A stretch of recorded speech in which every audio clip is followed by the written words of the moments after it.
Two. What's up, everybody? Welcome to another episode of the show about another podcast. Your boy JunesEightyEIght, Izzyphantasmo. You know what's going on in here. You know, bang bang gang.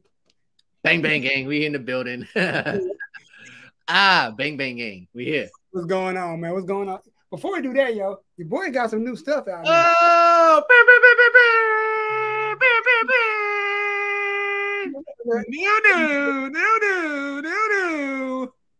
No, I mean there's some new merch action going on. But what's going on with you, bro? Damn, son, where you find that at? Man, you know it's link in my bio. You know, I mean, go ahead, cop you some merch. There's some stuff you can't. There's some stuff you can't get because it's exclusive for friends and family stuff, and you can't never touch it. You can't have it. Exactly. You know, I got hats. No, I had a hat on there. I had a bucket hat, but I took it down. I got the bucket. Huh? You had the bucket hat. I took it down. I got to flip the design on. I ain't like how it looked. Bucket hat McGee over here. Hook me up. I'm probably put it up now that you say you. I got hoodies, sweatshirts, stickers, coffee mugs. Oh, wait, hold on. Wait, time out. Hit pause. Hit the Jimmy buckets on him one time. Did this man said coffee mugs? I said coffee mugs. Him got coffee mugs, man. Oh my gosh, Starbucks Poppy really making it big out here. Hey man, once I partnered with a coffee company to get my own coffee. It's a wrap, dude. I don't even. This man right here got the coffee mug. Oh my gosh. Coffee mug. Woo! You know what? If this man come around one day and be like, you won't believe it, but I got me some coffee. Like, oh, you got a coffee? Like hot coffee? Like what type of flavor? No. I got the bag. This man will be on cloud 900. I mean, I actually talked to a coffee spot about that one time. What? Yep. Like they told me, come in, we'll like design, like come in and we'll figure out what you like, you know, do some samples and whatnot. I told him I was trying to do this was years ago. Hey, I think it's about time you rehash that idea. I might do that. Who knows? Hey, man. Hey, the sky, everything's bigger and better, and the stars are brighter out in Texas, so you might as well go after it. Oh yeah. But yeah, new news on my side of town. What's new news that you got? I got my car back. This man showed me a picture of a dang Charger. I'm like, man, dude, out here. Do I have the? I do have the picture. Matter of fact, fun fact about me and rental cars. The rental cars and me have a funny history. You got a funny history, man? Yeah, so this is the thing that they put me on, the big body. That mug nice. They put me on the big body. Did you rev the engine in the garage? Did you? I didn't the engine because I wasn't thinking about it at the time. It was more along the lines of like, all right, I got me a car to get me to and from work for like a week. But I will say this though. What's up? Rental cars have a history. And the reason I say that is because the car that I have now, the last time I took my car into the shop because I got fender bendered, not my fault, but the last time I took my car into the shop because of a fender bender, the car that I rented was a 2017 Corolla. 3 years later, like a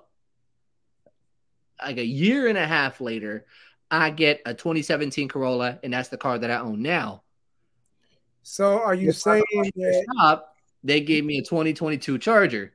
And I'm thinking to myself, ooh, could this be? So talking with some people, I researched the car out, and it comes to my mind, no, I don't want this car. Too expensive? Not expensive. It's not that expensive. It's the gas mileage that scares me. Right. 19 in the city, 30 on the highway. Oh, hell no. 19 in the city. That's the number you got to look at, because if you live in like a suburbs, town, like small city, a lot of your driving is going to be in the city. Like you're not going to be hitting the highway like that. Or if you are hitting the highway, it's more likely that you're just like going from one city to another. And that's like maybe a 2-hour ride. So for me, that's like where I live at going to Jacksonville, or like where I live at going to Atlanta. Damn. So that highway mileage is great. But in the city where I live at, when I'm going to work, that's killer. Because it drinks gas like I drink horchata. Wow. Yes. Mm-hmm. So how you feel about electric cars, though? How you feel about electric? I had one. They're amazing. The car that I traded in for the one that I have now was a Prius. Right? Was it fully electric or was it gas? Yeah, battery and engine. And it would switch on and off as I'm driving. So my gas mileage was extremely low. And right. Like, it would be like a while for me to get the oil changed. And my gas was hella cheap. So I like it. I like Priuses. Matter of fact, I'm looking at it. Like, if I was to ever trade my car in and like upgrade, I might get me one of them new Priuses. So you're not a Tesla fan? Teslas, I gotta look into those because are those the ones? The Teslas are the ones where you gotta plug it in, right? Bro, look. Here's my issue with Teslas. Everybody got a goddamn Tesla now. Bro, dude, living in the military. Let me explain to you every time I'm outside, I see a Tesla. Bro, living in a military town, you would see nothing but Chargers and Mustangs because military guys, when they got their checks and they saved their money up, those were the first two cars that you would see. Those are the cars you would see a lot of. But why those specifically? I don't know. But the bad part about it is a lot of those guys, like, for the most part, some of them, like, they weren't able to keep up with the payments, so they would sell them and get a hoopty or whatever. But you can always see a majority of them cars were Chargers, Challengers, Mustangs, all muscles. And you're in a city, a military town at that. Dude, the city limits, the city speed limit is like 35, 40, 45. And when you're on base, it's 25. And you got a V6 engine that's drinking gas like I drink sparkling waters. Are you kidding me? That dude said sparkling water. I'm just saying, like, they're great for highway. Like, if you want to rip it down the highway, go 80, 90, yeah, they're fun. But in the city, you're not a state trooper though. Pull your ass over. Oh, hey, look, any one of those like city cops that be driving down the highway, yeah, you could probably maybe sort of state like GSPD, like GSP, Georgia State Patrol. Yeah. You're not getting away from that. That's an automatic $200 ticket. And that's points on your record. Sheesh. But anywho, my boy. Before we talk about that, I need your help, bro. What's up? I need help picking the NHL team for next year, bro. Well, if I don't know if you noticed, but your boy right here is repping the local hometown team, the Savannah Ghost Pirates. Well, I can't pick those. I need No. Follow me. Okay. Talk to you, boy. So your boy's repping the Ghost Pirates from Savannah. But on the hat is different. See, the hat is not the Ghost Pirates. It's not the Ghost Pirates, y'all. No. See, the hat is the team that the Ghost Pirates are associated to. Option number one, they are currently in the Stanley Cup Finals as of right now. They just won Game 1, 5-2 on Saturday. I saw that. We are talking about a team that I have followed since they first came into the league in 2017. I remember this. They are the Las Vegas Golden Knights. Okay. They are consistently in the playoffs. They're always in the playoffs, except last year. There was the first time that they missed because of a few little hiccups and whatever. But they've pretty much been on par to like make the playoffs. This is their second Stanley Cup appearance or Stanley Cup final appearance in 6 years. Their very first season, they went all the way to the Stanley Cup finals and they lost in 6. Right. So if you're looking for a team that is bona fide playoff contender, Vegas is not a bad one to go with. But here's my question to you, my good sir. We talking about what we talking about, Cat Daddy? What we got, man? Here's my question to you.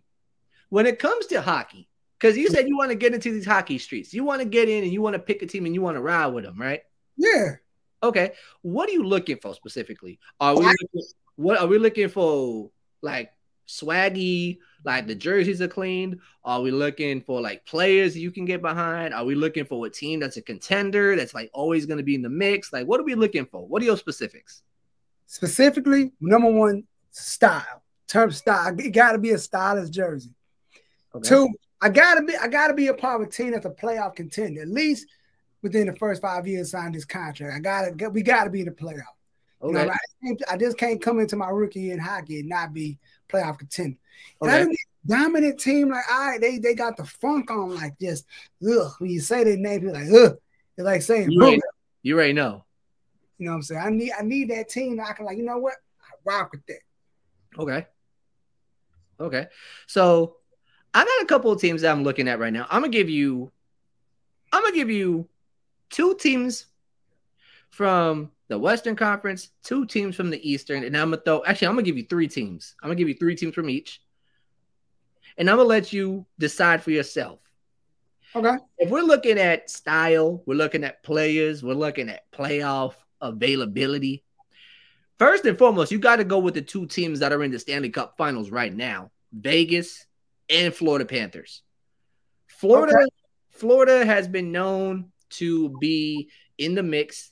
They've been in the mix in the playoff hunt for a couple of years now. They literally scratched and clawed their way into the Stanley Cup Finals where they are right now. They were the last team to make a playoff bid. Like, they were the last team to get into the playoffs. They are the 8th seed, and they have taken out the 5, the 4, and the 2 seed in the Eastern Conference. Right. So if you're looking for a team that has tenacity, they got some style to them. Now, look, the jerseys that they rock now, they're kind of basic. But if you go back in history and you look at what they brought up, what type of style they have, I'm telling you, that retro look that they tend to bring out sometimes, it's magnifique. One of my favorite styles. It's one of my favorites. So you got to look at Vegas. You got to look at Florida. You got to look at Edmonton. You got to look at the Oilers. I mean, I was blessed with an Edmonton jersey. I mean, they on my list. Edmonton, they're one of the top Canadian teams when it comes to playoffs. Like, when you look at consistent playoff contending teams, Edmonton is always going to be in the mix. No matter how you look at it, they're always going to be top in their division. They're always going to be a top seed when it comes to the playoffs. They got some of the best players. You got Leon Draisaitl and Connor McDavid side by side each other. Like, they're pretty much feeding off of each other. If one of them's not scoring, the other one is. And if they're both ripping it, it's a wrap. And my third team, I'm going to throw them as a wild card. The third team I'm throwing out there as a wild card, it's got to be the upstarts. Okay. The Seattle Kraken. All righty. Seattle, first year in the league. They got the rookies welcome. They got the rookie welcome where, like, everybody just pretty much beat up on them and they were last in their class. This year, from the beginning of the season all the way to the playoffs, they made the biggest turnaround, got 100 points. The biggest differential was like by 46 points from where they were at last year. Right. You got 46 wins. That's a 14 win differential from where they were last year. Like 14 or 16 win differential from where they are last year. Like, they made the biggest turnaround, and they pretty much had the best goal differential turnaround from their first season to their second season. They made a lot of noise. They took out the defending Stanley Cup champions, the Colorado Avalanche, in the first round, and they nearly took out the Dallas Stars in 7 games. Like, it was they play some of the best hockey, the most overall consistent hockey. And you're not just going to have one or two guys. Like, there's no one or two guys that are stars. They got about like 6 or 7 guys you can look at and you know they're going to score. Like, in several games versus the Stars, it was like 7-2, 5-2 or whatnot. Each goal was scored by a different player at least one time. Okay. So right there. So they spread the love out. So you got You got Vegas, you got Edmonton, and you got Seattle on the west side. Mm-hmm. Now on the east side, first one we got to talk about is the Brew Crew. Brew House Gang. They don't call them that, but I like saying it. The Brew House Gang. The Boston Bruins. Boston had one of the more historic runs. 65 wins, 135 points, President's Trophy. This team went on a run like nobody would have expected. This was a team that a lot of people looked at and was like, they'll be competitive, but they may not make playoffs. And they did it, and they did it, and they said, F it, we're going to go all the way. And they did just that. The only problem is they choked. Right. Because the team that they lost to in the playoffs in the first round is in the Stanley Cup Finals right now. Right. See, here's my thing about everything. And I felt like with that Dallas Stars game, like, man, that game came out to the wire with them. Which one? Seattle and Dallas. No. I'm sorry. Vegas and Dallas. That game was like, yo, I was like, bro. Seattle and Dallas came down to the wire too. Now, like those, like when I tell you those two teams went at it and were like really pushing, Seattle was the one that was pushing the pace. Dallas just got lucky breaks. But like I like Seattle a lot more. I think they have a lot more. They're a lot more on the come up. Right. We lost them, but it's okay though, because you got me, and we're gonna keep talking about this hockey stuff. And while Mr. Junie goes black, he's gone in the dark. He's gone in the bat cave for a second. We gonna talk about some hockey. We're going to talk about this Florida Panthers and Vegas Golden Knights game one, guys. This was a fun game to watch. I think me and my dad was watching this game, and we both said it to ourselves that this could go 7 games. This could go all the way because of the way that they play. I think when it comes to Vegas, they got the defensive prowess. They got that aggressiveness. When it comes to Florida, they got that offensive prowess. They got that aggressiveness on their side as well. They're faster. Vegas was able to stay aggressive, keep up with them. They're able to get that second win when Florida was able to push the pace a little bit quicker than they were expecting. But they were able to capitalize, force mistakes. They were able to get the goals that they needed and even some more than that. I like Vegas. Like I said, they're the hometown affiliates of the hometown team. You know what I'm saying? We supporting them. And Vegas, if you are watching this, if you happen to catch this, if y'all win the cup, y'all better bring it to Savannah. I want to see Lord Stanley in person. I want to see him. I want to take a selfie with him. And I want to, get a chance to hold him over my head and be like, yeah, we did it. You know what though, man? Now that I think about what you said, bro. What? You know what? I'm back. I had to take care of something real quick. But you said something. You know what I mean? I made, you know what? I think I made my decision just based on this conversation. Hold on. I didn't give you the other two. Actually, I didn't give you the last one. Who the last one? I gave you Florida. I gave you Boston. I gave you Vegas, Seattle, Edmonton. I didn't give you the last one at the East. Oh, my God. I mean, well, why you do that? Unless you want to go ahead and just give me your decision, or do you want me to give you my last pick? You know what? I do like this. I do like this. Cause oh Lord, are you putting it on right now? No. I wouldn't do that. I wouldn't do that to you. I wouldn't do that to you. No. Oh, my boy, I thought he was. That's unsanitary. They're just plain on ignorant. But go ahead. No, okay. So I gave you Vegas.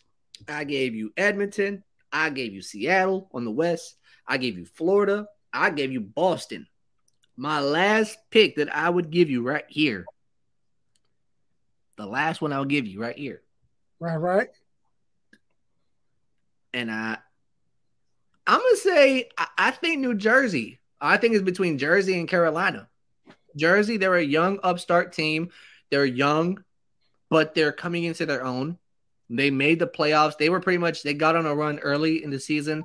They never looked back, and they pretty much pushed some top teams to the brink.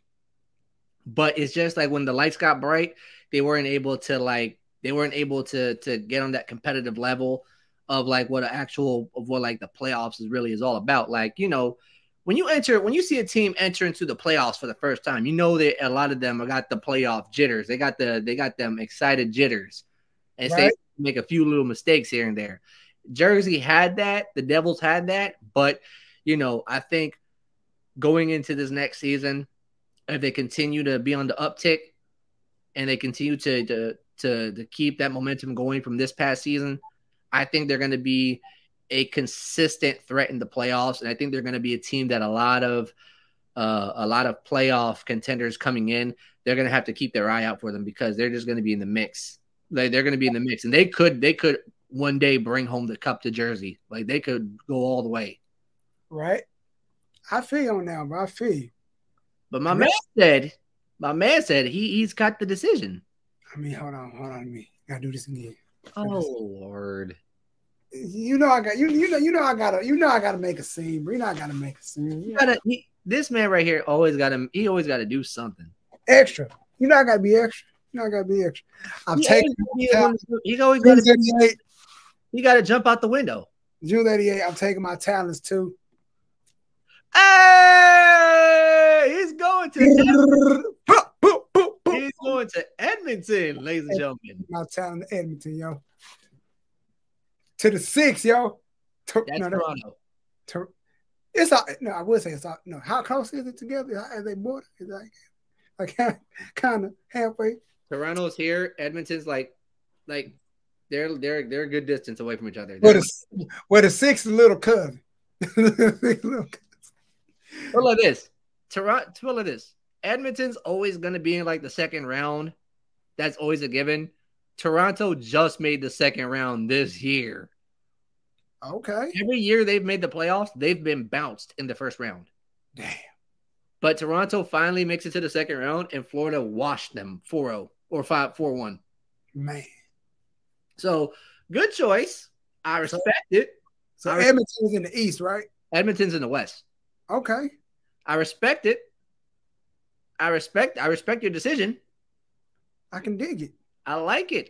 My man right here going with the Connor McDavid. I respect it. I like it. Shout out to the plug, Izzyphantasmo. Shout out to the brother. Had to unload a little something. You had to let it go.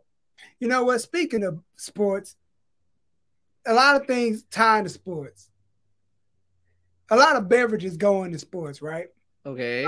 Where are we going with this? I don't know if y'all had that vanilla porter. I haven't checked if we do. No. Is it worth the hype? For me, you gotta sit with it. Cause you tried that chocolate joint. Yeah. This is it's not that.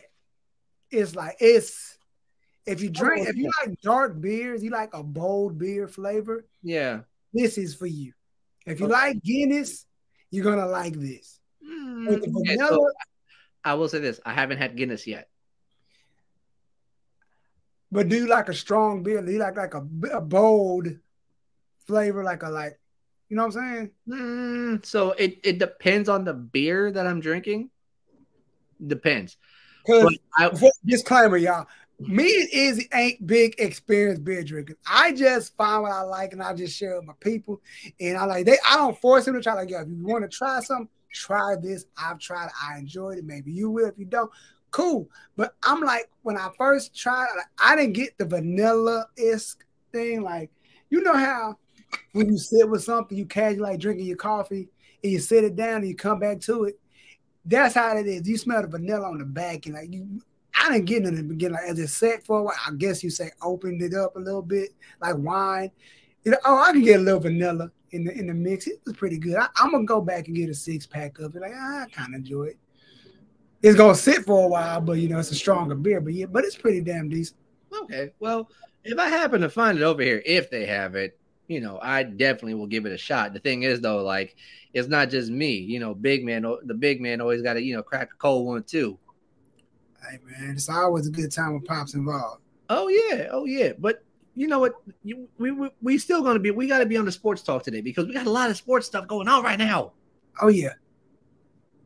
Where we at now, bro? We got to talk about the NBA. Several things in the NBA. Well, where we starting at? We can go side A, NBA Finals. Side B, Stephen A. Smith and John Morant. Let's go John Morant because we get a lot of attention on these John Morant topics. All right, bet. Let's talk about it. Stephen A. Smith came out and said that there are people inside the NBA thinking that John Morant won't be around. He won't have but yet 5 years. He won't be. He'll be what? What did he say? He's like, he won't be alive within the next 5 years or so. That's going around in the NBA by some people that's been talking to him. That's in some ways that kind of hurts to hear that out loud. And I say that because like I don't know John Morant personally, never met the man a day in my life, but I feel like at the pay, if Stephen A. Smith means it in a way like at the rate he's going, I get it. And I understand. I get where he's coming from. Like if you like say, hey man, you keep acting like this, bro, you either gonna end up dead in jail. You know what I'm saying? Stuff like that. And I get that part. Right. But it's still the people that still like holding this man hand, like, yo, he can do this, man. What's wrong with like, bro? You can't do that, bro. Mm-hmm. It's like, and yeah, they said he unfollowed his friend on Twitter, Instagram, but I don't give the damn. Like, people follow people all the time, but then it wasn't a real gun. It don't matter if it was a real gun or not. Let's be real. It was a real gun. Come on, let's be real. There's no hiding that. There is no, like, if it wasn't a real gun, and like, I know the optics, they look bad as it is because it is bad. But if it wasn't a real gun, hypothetically speaking, of course, do you think the friend would have like shown the selfie mode and then be like, oh crap, and then try to hide it? Dude, that was like literally saying, say we in high school, right? Right. It's junior high school. We on IG Live. I'm lighting it up. It's like, hey, just put that down. Oh, that wasn't weed. They had oregano in it. Oregano in there, yeah. They had oregano, some basil. I want to know. I get the idea of like I get it, but how was that? How did that first come about? Whose idea was that? Oh, that ain't it. It's oregano. Wait, girl, why would you? No, think about it. Why would you go to the store, get some roll up, gut it out, put basil and oregano, and act like you really smoking some? Who does that? That's my question. Like where did that idea come from? Oh no, it's not weed. It's oregano. Wait, what? Like how? But you know what? That hurts my brain to think about. I'm not going to think about it. I'm going to let it go. But like I'm saying. But I get the sentiment. I get the sentiment on like why Stephen A. Smith said that. And as shocking and as like, upfront and in your face of a saying as that is, there is a concern going along with that. Because we've covered already, we've talked about it on this show, the multiple incidents that John Morant has had. The situation in Denver after the game versus the Nuggets in the club, and then this one right here on IG Live. Like, there is a pattern.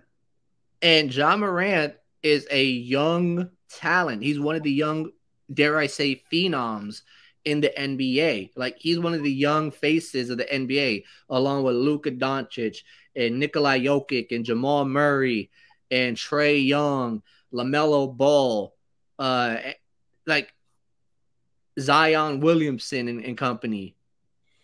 Yep. Like this guy right here, like this young man is one of the top talents. He's the face of the Memphis Grizzlies franchise. And because of the situation, he's been suspended from all team activity. And Adam Silver has said that they have come to a conclusion of this investigation, but they're not going to release any results until after the finals have finished because they don't want this situation to overshadow the finals. Touche. So we don't know where all this is going to lead until after a champion is crowned. And you know what's sad about this? What that is? It doesn't matter who wins the finals. It's not going to matter. Hear me out. Hear me out. The reason I say it's not going to matter is because, yes, Denver, Miami, okay? These are two teams that a lot of people were looking at and like, oh, this is going to be a boring finals. But these two teams have been battling. Denver blew out Miami in game 1. Miami stormed back and won game 2, right? Mm-hmm. And this could literally go into 7 games. This series right here, the way that Miami played in game 2, this could go 7 games. Right. But I fear that whoever wins this NBA Finals, their win, their championship win, their celebration is going to get overshadowed by what happens with John Morant in his situation. I smell you. Because a lot of people are going to look at the NBA Finals. They're going to look at, the winner, and they're going to be like, yo, this team really earned it. Like, there were some dogs, like Nikolai Jokic really put, like he was putting 40 points a game. Jamal Murray had like 30 points with him. And then you got Jimmy Buckets coming down the rear with like 34, 40, close to 50. And like, Tyler Hero, when he comes back, he might have a monster game as well. So, like, there's a lot of factors into this NBA Finals. The thing is, though, like, when John Morant, when we hear what happens with him from Adam Silver, the commissioner, and we hear exactly what their findings were and what the suspension is going to look like, because let's keep it 100 right now. There's going to be a suspension. There will be a suspension. I'm going to cut you off real quick. And for the most part, I agree with you. Okay. Only because I feel like if Denver wins, whatever's happening, going to overshadow them. And I don't care about Miami because they've been to the dance before. They've won championships. It's like they've been there, but this is Denver's first. This is their first time being on this stage. Mm-hmm. Then to have this overshadow your moment, like, bruh, like, you feel me? Mm-hmm. It's gonna suck. And like, even with Miami, like, yeah, they've been to the dance several times. Hell, they were in the dance in the damn bubble. Yeah. They played in the championship in the bubble against the Lakers. But that moment was overshadowed by the fact that there was a pandemic going on. Mm-hmm. And now Miami and Denver played a full 82 game season. Mm-hmm. Or 72 game, whichever one it is. I don't know if they cut it by 10 games. I don't care. Full season, play-ins, playoffs, and now we're in the finals. Denver's first ever NBA Finals appearance. Mm-hmm. And then Miami's first finals appearance in a full season standpoint in some years. Mm-hmm. Whoever wins, they're going to have their moment in the sun for like 15 minutes. But then when Adam Silver and company, come out with these findings and they put out the what they find, and they give the final, ruling, the suspension or whatever it is, it's going to overshadow that. And the talk of the town isn't going to be like, oh, well, this team did amazing and this player was great and yada yada. No, it's all going to be about like, well, what's next for the Memphis Grizzlies and what's going to happen with John Morant and how they're going to move forward from this and what can we expect with XYZ and yada yada yada yada yada. Like, a lot of the talk is going to be centered on this one issue. And it's good and bad at the same time. It's going to be a gift and a curse, because the gift is, yes, we're going to be putting the word out there, and there's going to be a lot of talk. There's going to be a lot of learning experiences from this. There's going to be a lot of stuff that comes from this moment right here, and they're going to implement this, and it's going to be like, look, we're not goofing around. We're taking this thing as serious as possible. If you mess around with firearms, whether it be on a team bus, near team activities, whatever the case may be, if we catch you doing something stupid with this is the price you're going to pay, and it's going to drive that narrative. The curse is that there are moments that are going to be overshadowed, and now John Morant may have his name slang through the mud, and he's going to have to build his reputation up. And the thing is, though, this is solely going to be on him. Is he going to take what happens to him and, be mindful of it, and be like, you know what, I got to really work on this, and I got to own up to this, and, show that I'm not what everybody is saying? Or is he going to be like, take it on the chin and just do me, and then something else can happen that's way worse than what it is right here? Like I said before, I don't want to forget it. It's on my mind. But with John Morant, I feel like whatever time I want to say it got to sting whenever they suspend, whatever they say. It got to be a gut punch. It got me one of them series 8 games. I've spent 8 games. Yeah, okay, ain't that. It got me one of them joints bro, I ain't never gonna do this no more type thing. I'm gonna say this. The team has suspended him. Let me reiterate this one more time. The team suspended him from all activities. Memphis Grizzlies organization has suspended John Morant from every activity. He's not going to get the team picnic. He's not going to get a single digit suspension. No. He's getting that double digit. He's going to get something hefty. It's going to hurt. This is going to hurt. Yep. And keeping it in the realm of switching gears real quick. The unthinkable has happened. The sports world has been shocked. Undisputed is over. Shannon Sharpe is leaving Undisputed. And this ain't even a cold part. Stephen A. Smith said, yo, if you want to come on First Take, I got you. Now, in 2020 hindsight, however you want to call it, having Stephen A. Smith and Shannon Sharpe on the same show, it's like putting a fire out with gasoline. Because you get these people, these two guys, talking about the count. You want to talk about ratings through the roof? I don't even think about that. Shannon, he already come on set acting a fool. I don't think he's gonna be able to do that on First Take. I wouldn't go that far. I don't think he could pull up with the hen dog and all that. He will pull up. He will pull up. And then you got Stephen A. Smith, who he probably gonna be with the shenanigans. It's not dog. I don't think Swagoo and everybody can take it. That's like Swagoo better prepare himself. I'm gonna say this though. What I think about this entire situation, Charles Barkley, I think it was after game 1 or game 2, he said something that caught a lot of people's attention. What did he say? I think it was he was kind of referencing the Undisputed situation where Shannon Sharpe's contract got bought out, and he said he wasn't going to be coming back, and after the finals, that's it, he's done. Yeah. I think he said something along the lines of if you work with an idiot, then the contract's going to be bought out or something like that.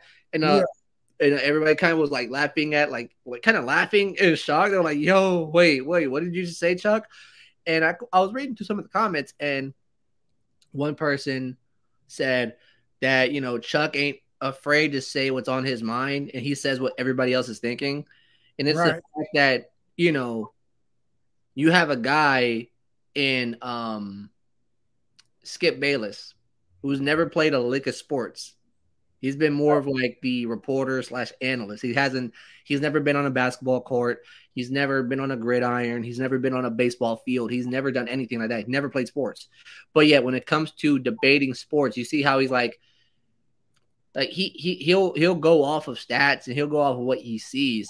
But when it comes to certain things that he's not familiar with, he'll kind of look at the co-host or whatever and see if they could carry him through it because like he's not as knowledgeable on that. Yeah, and like I say, that's why I love the show about nothing because I don't know a lot about the sports. My man he knows way more about the sports stuff than me. I ain't even gonna lie to y'all. But see, with Skip Bayless, I think he based everything off what he likes. Tom Brady, Dallas Cowboys, and Michael Jordan. Those is three things. And with Shane, like I played at the highest level. He played with the Ravens. He played with the Broncos. Yes. This man right here played in the league. 3 Super Bowl wins, like dog. Like he played. It's like I feel like I think the nail in the hammer, the nail in the coffin. I know. Was the situation where he kind of said that his career didn't matter. Where it was Skip Bayless and them, they kind of had a shoot off. It was like a shoot off style, like back and forth.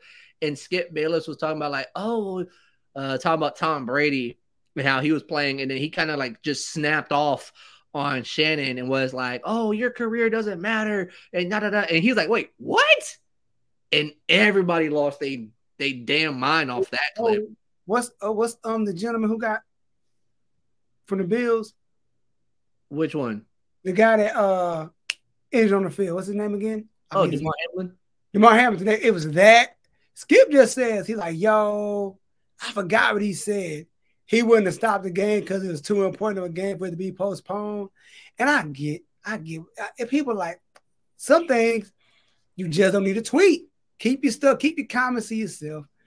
And Shannon showed up on the show and he was mad about that. Like, bro, I'm like, I feel like Skip Bayless is the kind of person, because I watched Joy Taylor talk about him on, I forget the dude's podcast.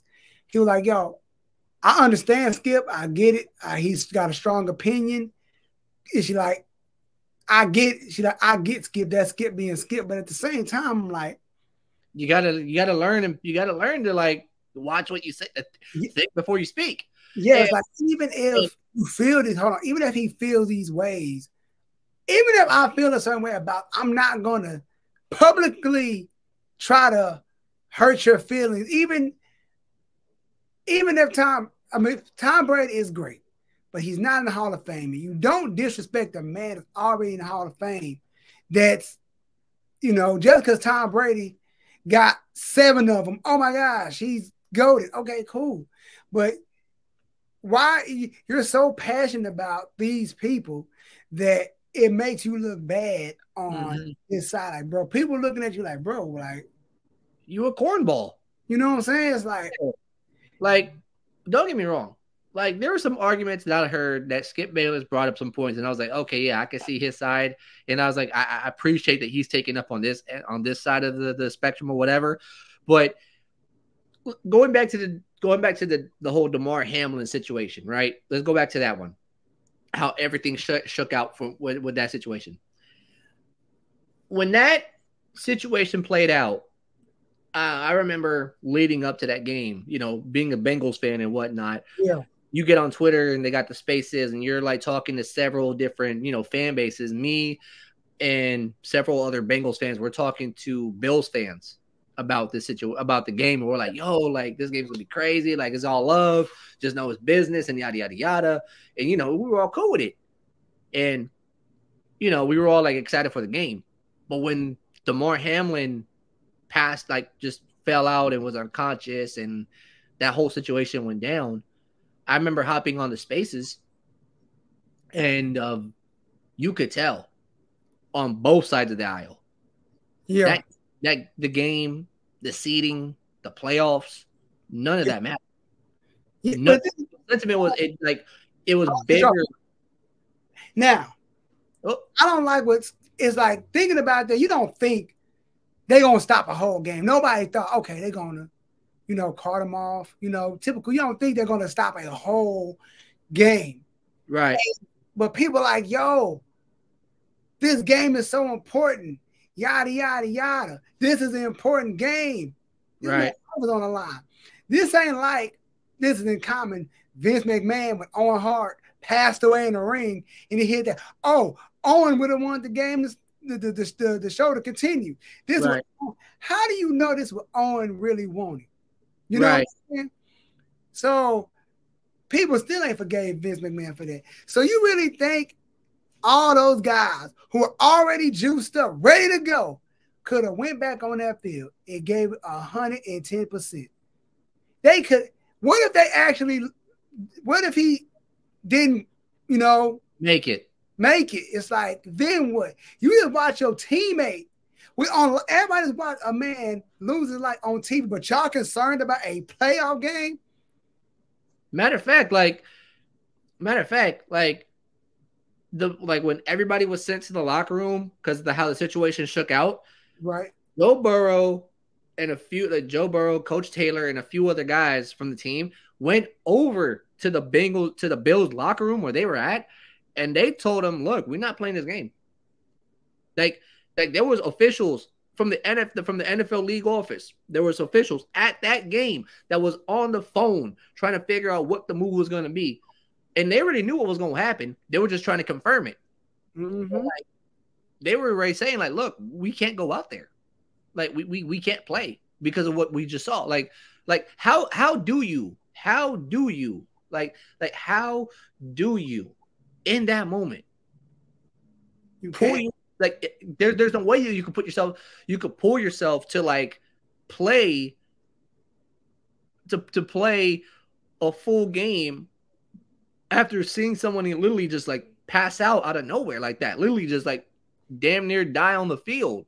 Mm-hmm. But yeah, there were people online. There was people like Skip, like saying like this game is too important. Like, is there a way, like they can't continue on? Like they gotta finish it somehow. And look, I understood why they were saying that, but in the moment, that didn't matter. And in the end, it didn't matter. Exactly.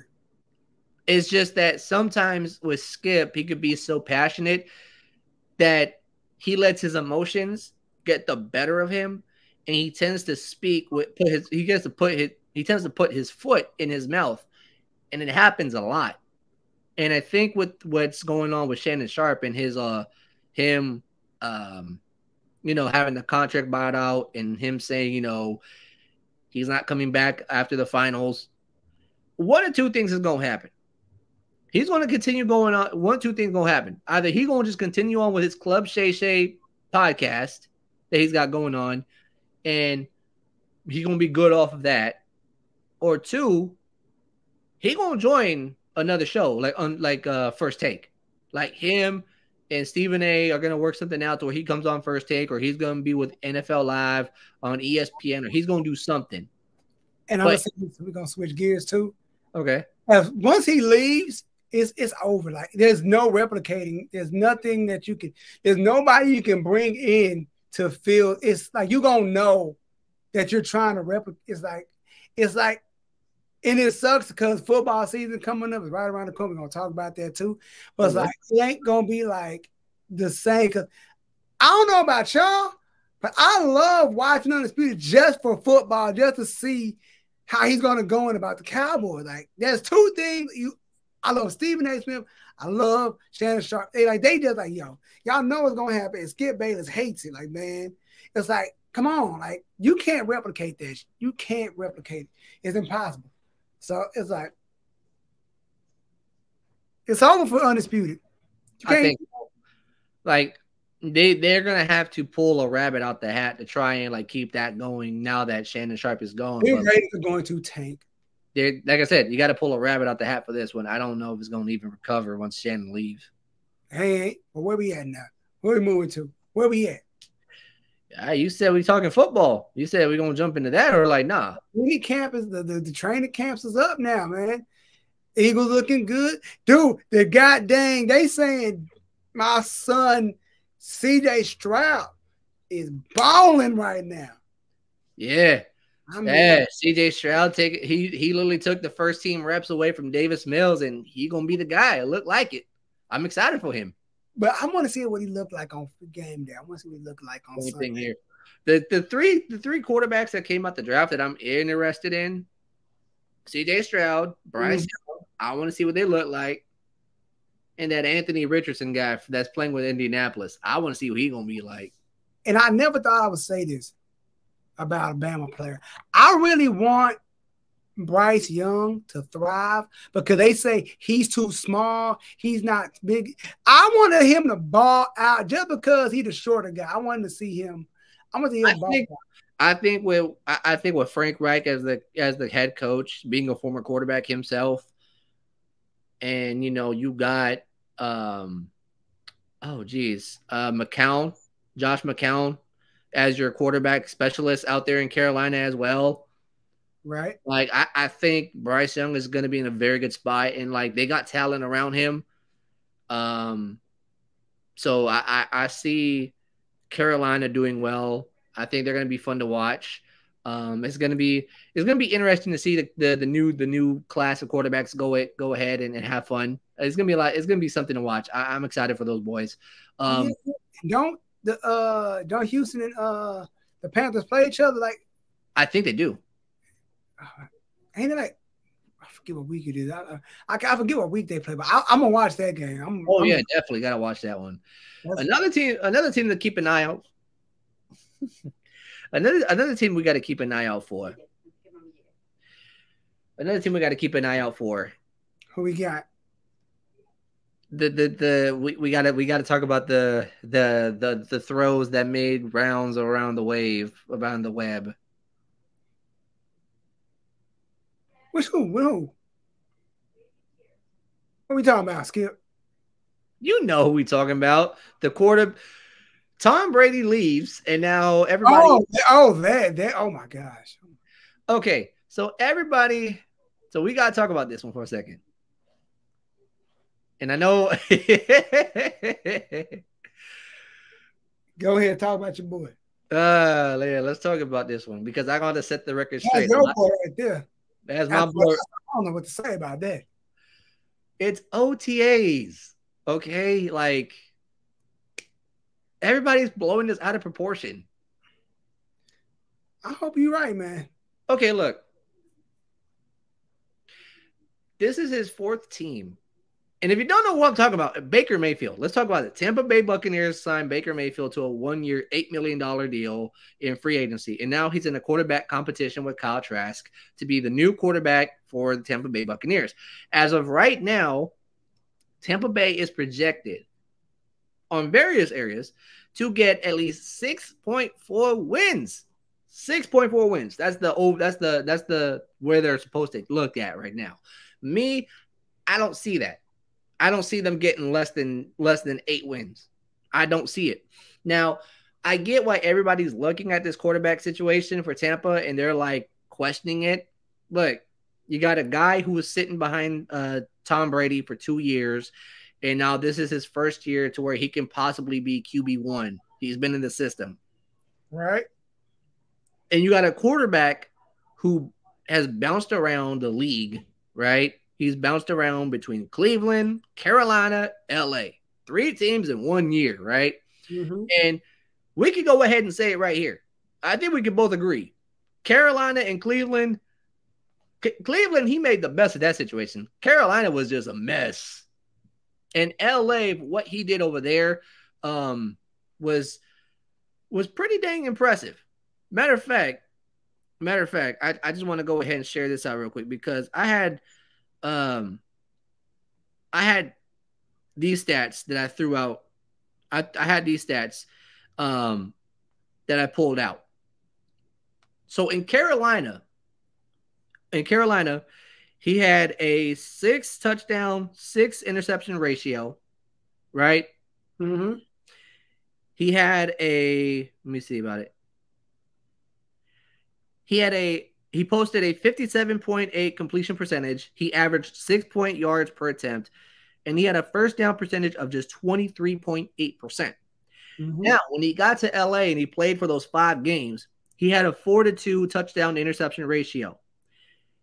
His completion percentage, his yards per average, and his first down percentage, and his overall rating improved in just those 5 games. Right. Like, he had a 63.6 completion percentage. He averaged 6.6 yards per attempt, and he had a first down percentage of 34.9%. His overall rating was a 74.4. His overall rating in LA was 86.4. So he rose up 12 points in LA versus what he was doing in Carolina. And that's just 5 games versus 11 versus those 11 games that he played in Carolina. So when you look at the situation between why Carolina didn't work out, but LA sort of did, I always pointed to this. You got to have a system and you got to have someone backing you up for you to succeed. And in his presser, when he signed with Tampa and he had his little press conference to introduce him or whatever, he said stability was something that he was lacking and that he sees in Tampa. Now, a lot of people are saying, well, Tampa Bay's it hasn't had stability for a long time, and this is like before Tom Brady showed up and yada yada. And I'm like, oh, okay, but look at where they're at now. In the past 3 seasons, Super Bowl title and 2 NFC championships, 2 NFC South division championships. Right. Back. So there is some sort of stability there in Tampa. And something else that Tampa has for Baker Mayfield to succeed is that you have an offensive coordinator who's quarterback friendly. We saw Dave Canales, what we saw him do in Seattle with Geno Smith and how Geno was able to take off like a rocket. That's what he's implementing. That's what he's trying to put in Tampa. And you have Todd Bowles and you have Bruce Arians. Bruce Arians in 2019 was thinking about coming out of retirement to coach Cleveland because he graded Baker higher than every other quarterback that came out that 2018 draft. He liked Baker that much. Right. And now in Tampa, he was a head coach for like a year, and then after that year, he ended up going into he went to like the office, but he's like player personnel or something like that. Right. The fact you have a guy who was like Sean McVay, who is a fan of Baker, who believes in his talents and believes in what he has to offer, along with Todd Bowles, because Baker actually shared this, that when during the whole 2018 draft process, him and Todd Bowles actually had conversations back and forth with each other. And this is when Bowles was actually the defensive coordinator of New York, the Jets. Right. So Todd Bowles has seen Baker in person, and he knows a lot about him, and he's been a fan of his as well. So you got a player personnel exec in Bruce Arians, and you got Todd Bowles, the head coach, who both are going to be behind Baker Mayfield. And you got a quarterback-friendly system with that Dave Canales is bringing from Seattle. And look, I know everybody saw those errant throws and whatnot, but let's go ahead and get it out the way. This is OTAs. This isn't mandatory. This isn't mandatory mini camp. This isn't training camp. This is players getting back into form and actually starting to get back into the rhythm of things. Right. And this is Baker's first off season, his first full off season. Right. Since 2019. True that. Now, okay. Yeah, so for me, like, I know it's fun to, the clickbaits and the videos, and it's all fun and games, and like, oh my gosh, how can he be this? The Tampa Bay fans, they're gonna be in for a long season, but I don't think they're gonna be in for a long season. I said this on Twitter. 6.4 wins for Tampa. That I don't see that. Put me on the over. I think they'll be at like 9.2 wins. Right on. And before we get up out of here, you posted something on Twitter Oh Lord, are we gonna Yes. talk about this? Yes. Yes, we are. Yes, we are. All When right. you think Seattle Seahawks are coming, I mean Supersonics, that's a Seahawks. Supersonics are coming back. Do you think we may get that team back? That's a legendary team right there. Boy, let the Sonics come back, and you know, I can't believe I'm gonna say this. Oh man, this is gonna Big smack on Twitter. I talked some big smack on Twitter. Yes, I did. Yes, I did. Matter of fact, I'm gonna pull it up right now. I already got you. I ain't gotta look up nothing. I already got you. I'm already here, brother. My brother said, and I quote, if Seattle gets the Supersonics back, I will switch my favorite team. Look at this man. He said this, yo. He really said this.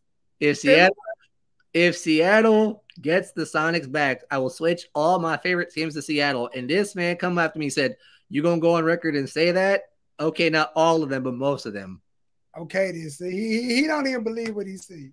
Okay, look, because that means I'm gonna have to turn my back on Joe Burrow, who's so thorough. I can't do it. Can't do that. I can't do it. Like I can't turn my. Hold on, I got you right here. Watch this. And I know they got my boy Jackson. Seattle got my man Jackson Smith. You think I'm gonna let go of this, bruh? I couldn't even respect it if he did. I'm like, bruh, the friendship is out the window. He didn't got an autograph. That's T. Higgins. My man got the autograph. I'm not getting rid of this. That thing gonna be worth money if they win the Super Bowl. And he going to Hall of Fame.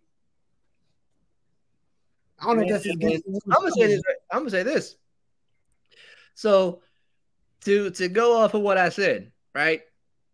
If Seattle gets the Sonics back, will I switch my teams over to Seattle side? I already have a Kraken's jersey. I got a Mariners jersey. If I have, man. You gotta give a basketball team. Who is your NBA team? I haven't really followed the NBA like that. I don't have one. Like I was with Golden State for a while, but then like I kind of fell off the NBA altogether. So I haven't really followed. But I will say this though.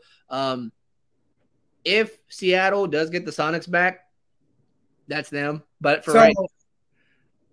do we lose an NBA team or they just throwing a team in? It's an expansion, so they'll probably bring a team in. Oh damn.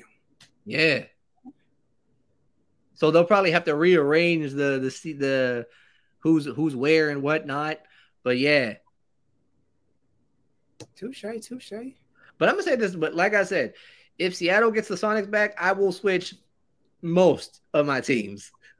Absolutely. I will switch most of my teams to Seattle side, and if I have to, I will